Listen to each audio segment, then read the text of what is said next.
Oops! What's up mga kamananaliksik? Naalala nyo pa ba noong tayo mga bata pa at may libreng pa-feeding program sa ating mga schools? Aba, oo naman no. Isa yata ako sa mahilig kumuha ng pagkain sa school namin noon. Libre na, masarap at healthy pa. Tama ka dyan ate. Kasi noong bata rin ako ay mahilig din akong kumuha ng lugaw o kaya naman ay tinapay sa school.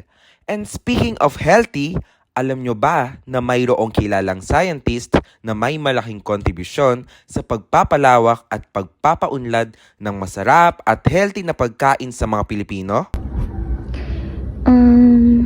Kilala ko ba yan? Feeling ko si Dr. Strange yan. Wrong! Ate, it's actually Dr. Francisco Santos. He is a well-known national scientist in the Philippines. Ay, oo nga. I think I heard about him. He is the man who dream of a nation of healthy Filipinos. Oh, kala mo ikaw lang magaling mag-English. Of course, ako rin no.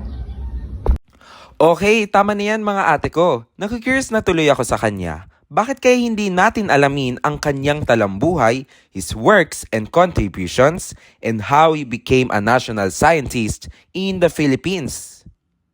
Si Dr. Francisco O. Santos ay isang tubong Bulakenyo na isinilang noong ika-3 ng Hunyo, 1892. He earned his bachelor's and master's degrees from the University of the Philippines, Manila, and obtained his doctorate in agriculture chemistry from Yale University in 1922. Siya ay isang nutritionist at biochemist na inaalay niya ang kanyang buong buhay sa pag-aaral sa pagpapahalaga ng nutrisyon ng pagkain Pilipino at ng ugnayan ng antas ng pamumuhay at dietary patterns. Ang galing, no? But aside from this, he was a dedicated professor for 45 years at the University of the Philippines, Los Baños, where he also served as a dean from 1945 to 1955. Ngayon naman ay ating pag-usapan ang ilan sa mga kanyang naging ambag at pagpapakita ng kanyang pagmamahal sa agham at kalusugan ng bawat Pilipino. Unang-una, he initiated and led what is now known as the Food and Nutrition Research Institute under the Department of Science and Technology. This institution became the Center for Nutrition Research and Training in the Philippines, helping develop experts in food and health sciences.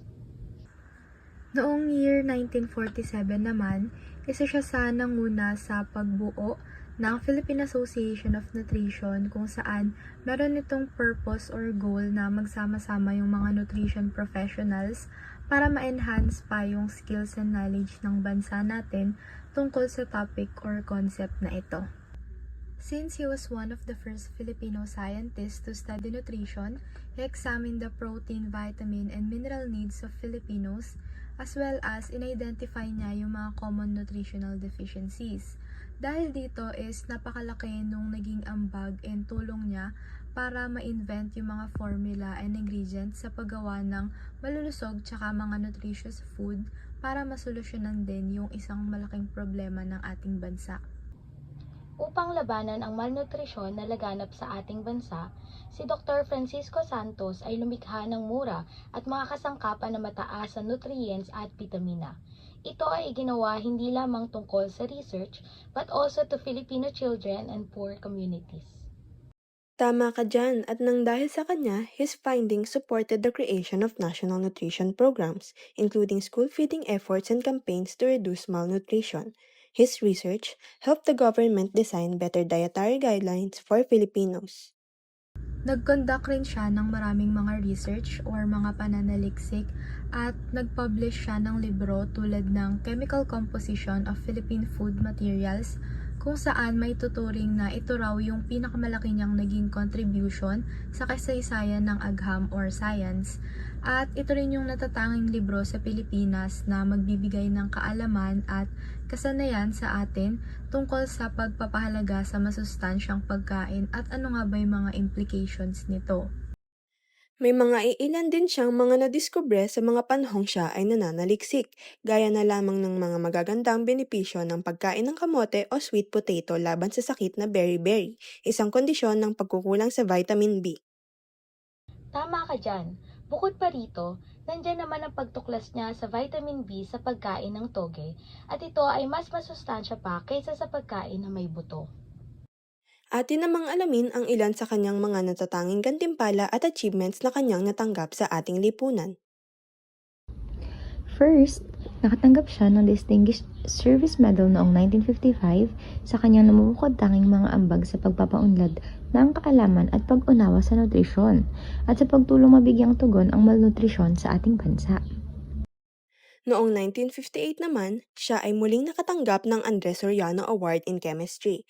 It was awarded because of his important scientific contributions in nutritional and agricultural chemistry, wherein it advanced the utilization of local research. But wait, there's more.